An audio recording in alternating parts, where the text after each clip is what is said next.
কুড়িগ্রামের চিলমারী নৌবন্দরে প্রথমবারের মতো পণ্য রপ্তানি শুরু হয়েছে। বন্দরটি দিয়ে ভারতে পাঠানো হয়েছে ঝুট পণ্য। আমদানি রপ্তানি বাণিজ্যের এই সম্ভাবনা কাজে লাগাতে পারলে আরও অর্থনৈতিক উন্নয়ন হবে বলে মনে করছেন স্থানীয়রা।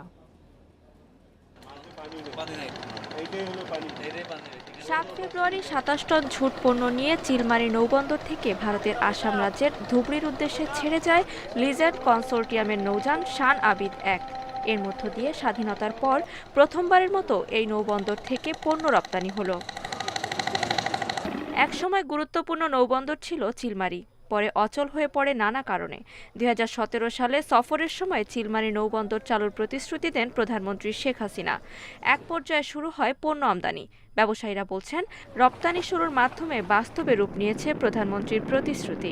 ভারতের গুঞ্জা মাল আসবে, বাংলাদেশে গুঞ্জা যাইবে, অনেক সুযোগ সুবিধা আমার জন্য উপকার হবে।